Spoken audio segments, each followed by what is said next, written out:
तो गाइस अब तक हमने देखा रिक का दोस्त लिंक्स उससे मिलने उसके घर पर आ जाता है, जहां वह उसके एक टीममेट को देखकर बहुत ज़्यादा शॉक हो जाता है। और हम देखते हैं ब्रूनोस की ट्रेनिंग के बाद उसका बहुत बुरा हाल हो जाता है। तब रिक की टीम लिंक्स से 6 ग्रेड ओप्स के बारे में पूछती है, पर लिंक्स को उसके बारे में कुछ पता नहीं होता। और तब थोड़ी देर बाद वह उन्हें ऑफ का पता बताता है, तो रिक और उसकी टीम उस मैजिकल क्रिस्टल को वहां से ले आती है। और उसके उन्हें पता चलता है कि एक मैजिकल क्रिस्टल रेक्टोपिया में है। और अब आगे तब यहाँ क्रिश्चियन कहता है 400 साल पहले यह कंट्री बहुत ज़्यादा छोटी थी और इसके चारों तरफ रेत ही रेत थी।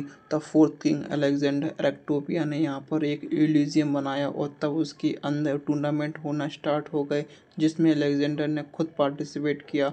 उसके टूर्नामेंट में अलेक्जेंडर ने अपने हाथों का इस्तेमाल करके 10,000 लोगों का हरा दिया और चैंपियन बन गया। तब बहुत सारे लोग अलग अलग जगह से उससे लड़ने और उससे देखने आने लगे और देखते ही देखते यहाँ पर कंट्री बहुत बड़ी बन गई और आज इस कंट्री को एरेक्टोपिया नाम से जाना जाता है। तब यहाँ रिक कहता है, तो यह द किंग अलेक्जेंडर, जिसे एलेक्स्ड फिंग भी कहा जाता है, काश मुझे इसके साथ लड़ने का मौका मिलता। अगर ऐसा होता तो यह पूरी कंट्री उड़ जाती। तब नेट कहती है, उसने सिर्फ इस कंट्री को ही नहीं बनाया बल्कि फिस्ट फाइट को इतना ज़्यादा पॉपुलर कर दिया कि अब वह एक इंटरटेनमेंट का सोर्स बन चुकी है। तब रिक कहता है, मैंने सुना है कि हेरेटोपिया में मार्शल आर्ट को एक बहुत ज़्यादा पॉपुलर जॉब है और वह लोग अपने आप को फाइटर्स कहते हैं। तब रोस्टन कहता है, यह कंट्री सच में बहुत ज़्यादा इंटरेस्टिंग है, पर हमें अपने गोल की तरफ ध्यान देना चाहिए। तब हम देखते हैं वो लोग लोगों से अपना माना स्टोन के बारे में पूछते हैं, पर लोग उनसे पूछने से पहले ही ब्रोंसन को देखकर डर के मारे भाग जाते हैं। तभी वो लोग देखते हैं कि एक लड़का एक लड़की को परेशान कर रहा होता है और वहाँ उस लड़की को अपने साथ चलने के लिए कह रहा होता है। तब रॉनसन उसके पास जाकर कहता है, हमें तुमसे कुछ पूछना है। तब पर्सन कहता है, तो क्या हुआ, तुम एक औरत हो, मैं भी एक फाइटर हूँ, तो इसलिए मुझे पंगा मत लो, पर मुझे तुमसे इतना ताकतवर लोग नहीं लग रहे हो। आखिर तुम्हारी ऐसी कहने की हिम्मत कैसे हुई। चलो अब पीछे जाकर इस बात को सटा करते हैं। तब वो दोनों एक गली में चले जाते हैं, तो रॉनसन से पंच मारकर वहाँ से ले आता है और कहता है, अब तुम जब हार चुके हो तो हमारे क्वेश्चन का जवाब दो। आप मुझसे कुछ भी पूछ सकते हो बॉस, मेरा नाम गॉड है। तो लड़की अपना नाम मलेशिया बताती है। तो रिक उन दोनों को एक क्रिस्टल बॉल दिखाता है और बोस्टन कहता है, क्या तुमने इस जैसा मैजिक क्रिस्टल कहीं देखा है। हमें पता चला है कि वह इसी कंट्री में कहीं है। तब गॉड कहता है, मुझे लगता है मैंने कुछ देखा तो है। तब लिसा कहती है, मुझे भी लगता है कि मैंने इसे कहीं देखा है और बहुत बार देखा है। तब रिक कहता है, अगर ऐसी बात है तो जल्दी बताओ कहाँ देखा है। तब रामन कहता है, यह चीज़ हमारे लिए बहुत ज़्यादा इम्पोर्टेंट है, तो इसलिए अगर तुम्हें थोड़ी सी भी इन्फॉर्मेशन पता है तो हमारी बहुत ज़्यादा मदद होगी। तभी हम देखते हैं मेन रोड पर फिस्ट किंग टूर्नामेंट की अनाउंसमेंट होने लगती है। तब गॉड कहता है, यह फिस्ट किंग टूर्नामेंट की अनाउंसमेंट है और वो 2 ही महीने में स्टार्ट होने वाला है। तो रेड कहती है, आखिरकार ये फिस्ट किंग टूर्नामेंट क्या है। तो गॉड कहता है, क्या आपने इसके बारे में नहीं सुना, ये टूर्नामेंट है जिसमें चैंपियन फाइटर डिसाइड किए जाते हैं। तब मलेशिया कहती है, हर साल यहाँ पर 5 लाख ऑडियंस होती है और यह जो पर्सन यहाँ पर है यह फिस्ट किंग टूर्नामेंट का 5 टाइम विनर रह चुका है और यह पिछले 3 सालों से लगातार जीतते आ रहा है और इसका नाम केल्विन उल वुल्फ है। तब सभी लोग केल्विन के लिए चीयर करने लगते हैं। तब ब्रिस्टन कहता है, मानना पड़ेगा, मैं यह देख सकता हूँ कि यह बहुत ज़्यादा काबिल है। तो मलेशिया और गोल्ड एकदम से चिल्लाते हैं।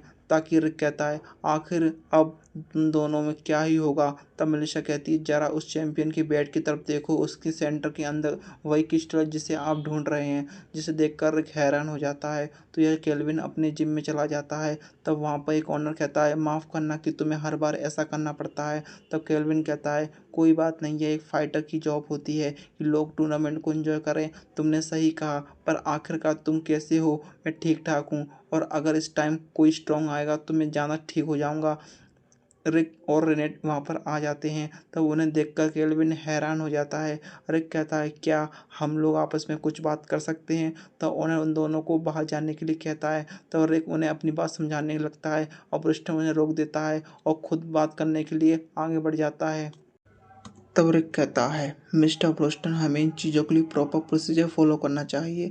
तब ब्रोस्टन कहता है, ऐसी चीज़ों को मैं ऐसे नहीं करता और मुझे पूरा यकीन है कि यह पर्सन भी सेम फील करता है। तब केल्विन कहता है, आखिरकार तुम यहाँ पर क्या कर रहे हो चैंपियन, अपनी बेल्ट मुझे दे दो। तब वरना कहता है, आखिरकार तुम यह क्या कह रहे हो, क्या तुम इसे चुराने आए हो। तब रिक इस बात के लिए मना करने लगता है। तब ब्रोम्सन कहता है, तुम्हें मेरी बात समझ नहीं आ रही, जो मैजिक किस्ट इस बेल्ट के साथ अटैच है वो मेरे पुराने टीम मेंबर का है और हमें उससे बहुत सालों से ढूंढ रहे हैं और हम उस मैजिक क्रिस्टल को लेकर उस बेल्ट को तुम्हें वापस दे देंगे और इस क्रिस्टल की जगह बहुत वैल्यूबल चीज़ लगा देंगे।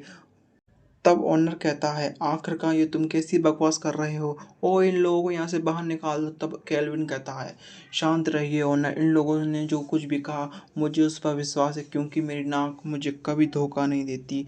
तो इसलिए मैं बता सकता हूँ कि ये लोग जो स्टोरी बता रहे हैं बिल्कुल सच है। मुझे तुम लोगों पर पूरा विश्वास है, पर फिर भी तुम इस बेल्ट को वापस नहीं दूंगा। यह बेल्ट रेक्टोपिया को मायने रखती है और तुम यह भी कह सकते हो यहाँ के लोगों का यह गर्व है। चाहे तुम लोग इसके ऊपर का क्रिस्टल भी चाहते हो तो फिर भी मैं तुम्हें यह नहीं दे सकता, पर इस चीज़ को लेने का एक रास्ता है और वो है कि तुम्हें फिस्ट किंग टूर्नामेंट को टॉप पर पहुंचना होगा।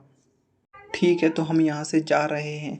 तो रिक कहता है, क्या आपको पूरा यकीन है अगर हम यहाँ से चले जाते हैं तो आखिरकार हम उस मैजिक किस्ट को कैसे लेंगे। तब रुस्तम कहता है, क्या तुमने चैंपियन की बात को नहीं सुना। तो वो लोग वहाँ से चले जाते हैं। तो ऑनर कहता है, इन लोगों को बिल्कुल भी मेहनत नहीं है, तो क्या तुम्हें पूरा यकीन है कि तुम इन लोगों को ऐसे ही जाने देना चाहते हो। इन लोगों को अभी सबक सिखाना जाना ज़रूरी है। अब तब क्रिस्टल कहता, अगर मैं ऐसा करता तो यहाँ के सभी लोग मारे जाते। तो ओनर कहता, क्या तुम मजाक कर रहे हो, ये तो जानता हूँ कि वो लोग ऑर्डिनरी लोग नहीं है, पर क्या वो इतने स्ट्रांग हैं। आपने बिल्कुल सही कहा, पहले वो मेड जो कि अंदर से बहुत ज़्यादा खतरनाक है, दूसरा वो बूढ़ा आदमी जिसकी बॉडी को देखकर साफ साफ पता चलता है कि उसने बहुत ज़्यादा खतरनाक ट्रेनिंग की है, पर उसके पास से वो फीलिंग नहीं आती जो स्ट्रांग लोगों के पास से आती है, जिस वजह से मैं उसे अच्छे से नहीं जान सकता। और तीसरा वो ऑग जो कि सबसे खतरनाक है। तब रस्टन कहता है, हमें फाइटर बनने के लिए फेस्ट किंग टूर्नामेंट में पार्ट लेना होगा और जीत कर उस बेल्ट को हासिल करना होगा।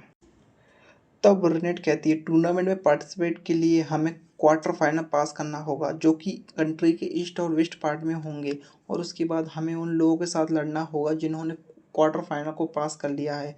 तब रोस्टन कहता है, तो वेस्ट लीग को तुम संभालो और ग्रीक और ईस्ट लीग को मुझे, इसके बाद कोई प्रॉब्लम नहीं होगी। पर क्या हम अकेले ठीक रहेंगे, चिंता मत करो, मैंने एक गाइड को बुला लिया है। और तब हम देखते हैं कि गॉड वहाँ पर बोस्टन को चिन सवारी पर ले जाता है। तब यहाँ रिक क्वालीफायर के पार्ट लेने के लिए चला जाता है। तुरंत कहती है, आपको फाइटर के लिए टेस्ट पास करना होगा। तो क्या ये एडवेंचर टेस्ट जैसा ही होगा, पर यहाँ बहुत दूर दूर से लोग आएंगे जिन्होंने अपनी एबिलिटीज़ पर विश्वास होगा और वो लोग टूर्नामेंट में पार्टिसिपेट करने के लिए अपनी पूरी ताकत लगा देंगे। तो ऐसी बात है, यह सुनने के लिए काफ़ी इंटरेस्टिंग लग रहा है।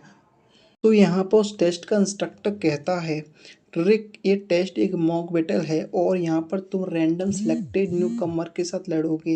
रिक कहता है, मेरा अपोनेंट स्ट्रांग होगा। हाँ बिल्कुल, वो लड़की बहुत ज़्यादा स्ट्रांग है और उसने अभी क्वार्टर फाइनल मैच जीता है। यहाँ पर जीतना और हारना काउंट नहीं होता। अगर तुम्हारी एबिलिटी स्टैंडर्ड क्राइटेरिया को क्लियर कर देती है तो तुम पास माने जाओगे। तो इसलिए रिलैक्स करो और अपना बेस्ट दो। तभी हम एंजेलिका को देखते हैं, वहाँ पर आ जाती है और कहती है, मुझे नहीं पता कि ये किसने स्टार्ट किया, पर लोग मुझे देखकर लाइट स्पीड बुलाने लगे और मैं हूँ एंजेलिका। डियर मूड, क्या मैं तुम्हारी अपोनेंट बन सकती हूँ। तो वो रिक को देखकर हैरान हो जाती है और रिक कहता, तुमसे मिले हुए काफ़ी टाइम हो चुका है। तो यहाँ सभी लोग एंजेलिका को चेयर करने लगते हैं। तब हम यहाँ एक पर्सन को कहते हैं, सुनते हैं कि तुम यहाँ पर मॉक बेटर देखने आए हो। तब उसका दोस्त कहता है, आखिरकार मैं एंजेलिका को देखना मिस कैसे कर सकता हूँ, तुम भी बाकी लोगों की तरह ही हो और इस बात पर मुझे बिल्कुल भी हैरानी नहीं हो रही है। यहाँ पर सिर्फ लड़के ही हैं और ये बहुत ज़्यादा ब्यूटीफुल फाइटर है जो कि बहुत तेज़ी से अपने अपोनेंट को हरा देती है। मुझे पूरा यकीन है कि इसका आज का अपोनेंट भी बहुत जल्दी ही हार मान जाएगा। माना कि वो एक न्यू कमर है, पर कम से कम उसका मजाक तो मत उड़ाओ, तुम जैसे लोग जानते नहीं हो, कभी कभी कोई ऐसा लड़ने आ जाता है जिसके बारे में किसी को पता नहीं होता और वो बहुत ज़्यादा ताकतवर होता है। अंजिलिका कहती है, आखिरकार तुम यहाँ क्या कर रहे हो? मुझसे भी आपसे यही पूछना था, आखिरकार तुम क्या कर रहे हो? पर रुको, तुम्हारा अनोर्थी वो समझदार बच्चा यहाँ तो नहीं है? मैं यहाँ पर अकेली आई हूँ, ये अच्छी बात नहीं है। क्या मुझे सच में इस आदमी को हराना होगा जिसने राष्ट्र को हराया था? वो तो मुझसे भी ताकतवर था, आखिरकार मैं कैसे इसे हराऊं? तब इंस्ट्रक्टर लड़ाई को स्टार्ट करने के लिए कहता है। तब एंजेलिका सोचती है, ये अभी भी ताकतवर नहीं लग रहा है, मैं पिछली बार की तरह केयरलेस नहीं हो सकती, तो मैं शुरू से ही अपनी पूरी ताकत लगा दूंगी। तब हम देखते हैं जैसे ही वो आगे बढ़ने लगती है वैसे ही अचानक नीचे गिर जाती है और सोचती है, लगता है मैं कुछ ज़्यादा ही एक्साइटेड हो गई थी। वो हमला करने के लिए दोबारा खड़ी हो जाती है और फिर से गिर जाती है और सोचती है, इस बार मेरी गलती तो नहीं थी। फिर रिक कहता है, तो तुम्हें कैसा लगा एंजेलिका, ये मेरा न्यू मूव जिसे मैंने कुछ महीने पहले ही मास्टर किया है। ये 8 बुक टेक्निक में से पहली टेक्निक है जिसका नाम है स्टार्टिंग विद स्पेप। इससे मेरा ओपोनेंट अपनी लड़ने की इच्छा को त्याग देता है और जब तक वो ऐसा करेगा तब तक मैं उसे नीचे गिराता रहूँगा और इससे उन्हें कोई चोट भी नहीं आएगी। क्या तुम भी सभी फाइटर्स को बच्चे की तरह ट्रीट कर रहे हो? इसका मतलब इसने अपनी पूरी स्पीड से मुझे नीचे गिराया है। ये इतना ज़्यादा फास्ट है कि मेरी जैसी सेकंड क्लास नाइट के से देख पाई ऐसी टेक्निक को पॉसिबल नहीं होनी चाहिए थी। पर अगर हम 40 साल पुराने आदमी की बात कर रहे हैं तो ये पक्का हो सकता है। अगर ऐसी बात है तो मैं इससे दूर रहूंगी। और फिर से रिक पर हमला करने लगती है पर रिक उसे नीचे गिरा देता है और कहता है, तुम्हारी ब्लिक स्टेप सच में कमाल की है। उसकी टाइमिंग मैच करना तो सच में बहुत ज़्यादा मुश्किल है। मुझे हराने के लिए इतना सब कुछ काफ़ी नहीं है। और फिर से उठने की कोशिश करती है पर रिक उसे फिर से नीचे गिरा देता है और कहता है, मानना पड़ेगा तुमने अभी भी हार नहीं मानी। चलो मैं फिर से अब मैं थोड़ा सीरियसली तुमसे लड़ता हूँ, तो चलो अब स्टार्ट करते हैं। अंजिका कहती है, मैं हार मानती हूँ। और इस तरह रिक अपने मैच को जीत जाता है और थोड़ी देर बाद कहता है, तो अब मैं क्वार्टर फाइनल में तो से पार्टिसिपेट कर सकता हूँ। तो चलो फिर अब मैं क्वार्टर फाइनल की क्लियर किया जाए। तभी अंजिका कहती है, रुक जाओ, आखिर तुम जैसे 40 साल का बुड्ढा यहाँ पर करके आ रहा है, 30 साल का हूँ, आखिर तुम मेरी ये कितनी बार बेइज्जती करने वाले हो? ऐसे रोना बंद करो नहीं तो लोग गलत समझेंगे। तो चलो आओ, मैं तुम्हें खाने के लिए ट्रीट देता हूँ। तो वो लोग खाने के लिए चले जाते हैं। तब वो खाने के लिए चले जाते हैं। तब मीसा कहती है, यह जगह मेरे पेरेंट्स की है तो इसलिए आप जितना खाना चाहते हैं उतना खा सकते हैं। तो एरिक उसे हर चीज़ के लिए शुक्रिया करता है। तो लिसा ब्रोस्टन के बारे में पूछने लगती है तो एरिक कहता है, ब्रोस्टन इस टाइम इस लीन में पार्टिसिपेट करने गया है। तब लिसा यह बात सुनकर उदास होकर वहाँ से चली जाती है। तब एंजेलिका कहती है, अब बताओ आखिरकार तुम एक फाइटर क्यों बन रहे हो? मैं इस ईस्ट किंग टूर्नामेंट जीतना चाहता हूँ, तुम्हें क्या लगता है ये बच्चों का खेल है? तो रेड कहने लगती है, आखिरकार अब फाइटर कब बनी? तो एंजेलिका कहती है, 4 महीने पहले। रिक कहता है, तुम एक नाइट हो तो मुझे बिल्कुल नहीं लगा था कि तुम ऐसी जगह लड़ोगी जहाँ पर स्वॉर्ड का यूज़ बिल्कुल नहीं होगा। मेरे कुछ अपने पर्सनल रीजंस हैं। तो क्या तुम टूर्नामेंट में पार्ट लेने वाली हो? तुमने बिल्कुल सही कहा, मुझे किसी भी कीमत पर जीत कर टूर्नामेंट में पहुंचना ही होगा। तो मैं फिर भी बहुत ज़्यादा मेहनत करूंगा। रुको जरा, क्या तुम इस साल टूर्नामेंट में पार्टिसिपेट कर रहे हो? हाँ, तुमने बिल्कुल सही कहा। वैसे भी मानती हूँ कि तुम बहुत ज़्यादा स्ट्रांग हो, पर तुम्हारे लिए इस साल पार्टिसिपेट करना बहुत ज़्यादा मुश्किल होगा। तब रेनेट कहती है, आखिरकार तुम कहना क्या चाहती हो? तब एंजेलिका कहती है, क्या तुम लोग बिना कुछ जाने यहाँ पर आ गए? फिर इस टूर्नामेंट में पहुँचने के लिए बहुत लंबा रास्ता है। पहला कि तुम टूर्नामेंट तभी पार्टिसिपेट कर सकते हो जब तुम 6 महीने में 40 मैचों को जीत जाओगे। तो फिर मुझे बस जितना ही होगा। ये इतना सिंपल नहीं है। फाइटर के बीच में मैच बहुत ज़्यादा खतरनाक होते हैं और बहुत से लोग एक महीने में 10 ही मैच खेल पाते हैं। और अब क्वार्टर फाइनल के लिए बस एक ही वीक बचा है, तो इसलिए तुम्हारे पास टाइम तो बिल्कुल भी नहीं है। और ऐसे ही एक वीक में 40 मैच को जीतना काफ़ी इम्पॉसिबल है। और मुझे तो लगा कि हम एक दिन में 10 मैच खेल के सकते हैं। और रेंट कहती है, और वैसे भी रिक ने पहले ही 4 दिनों में 40 मैचों के लिए अप्लाई कर दिया है। जब एंजेलिका कहती है, क्या तुम ऐसे? तब यहाँ सभी लोग अपने अपने मैचेस के लिए एक लाइन में खड़े हो जाते हैं। तब वहाँ पर रिसेप्शन कहता है, तो रिक तुम्हारा यह पहला क्वार्टर फाइनल मैच है तो इसलिए तुम बिल्डिंग बी में जाओ। जिस अपोनेंट के साथ मैं लड़ रहा हूँ आखिरकार वो कैसा पर्सन है? तुम्हारा अपोनेंट ग्रेट एल्बर्ट है और उसके बारे में अफवाह यह है कि वो इलीगली वेपन यूज़ कर रहा है। पर हमने जब बॉडी उसका चेकअप किया तब हमें कुछ नहीं मिला।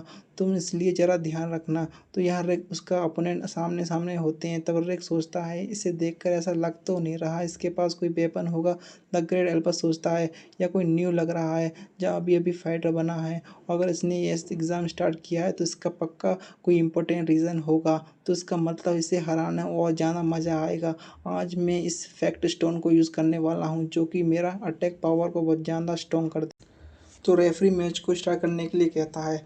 द ग्रेट रिक के ऊपर अपनी जैकेट फेंकता है जिससे रिक का व्यू ब्लॉक हो जाता है और ग्रेट रिक एक जोरदार मुक्का मारता है जिससे वहाँ पर एक बड़ा धमाका होता है। तब वो देखता है रिक की जगह उसका हाथ ही टूट गया होता है। तो रिक कहता है तो तुम मुझे इम्पैक्ट जोन का इस्तेमाल कर रहे थे, पर तुम्हें इस बात का ध्यान रखना चाहिए कि अगर तुम अनट्रेन्ड बॉडी पर इसका इस्तेमाल करोगे तो तुम अपनी हड्डियों को तोड़वा सकते हो। तब ग्रेट सोचता है पर इस इम्पैक्ट स्टोन की मदद से मैंने पत्थर को भी आसानी से तोड़ दिया था। तुम्हें अपनी माना को और ज़्यादा ट्रेन करना चाहिए। चलो अब मेरी बारी। यह है 8 होल्ड बैक टेक्निक की सेकंड फॉर्म जिसका नाम है स्विंग एंड मिस पंच। और तब हम देखते हैं उस पंच से ग्रेट एक ऐसा फ्लो महसूस करता है कि वह वहीं बेहोश हो जाता है और ऑडियंस में हम देखते हैं बहुत ज़्यादा हैरान हो जाते हैं और रिक उस मैच को जीत जाता है। और एक बूढ़ा आदमी कहता है लगता है इस बार कोई अमेजिंग पर्सन आ चुका है, तो उसको मतलब इस बार मैच टूर्नामेंट देखने में और ज़्यादा मज़ा आने वाला है। और इसी के साथ हमारा एपिसोड ख़त्म हो जाता है। Thank you for watching.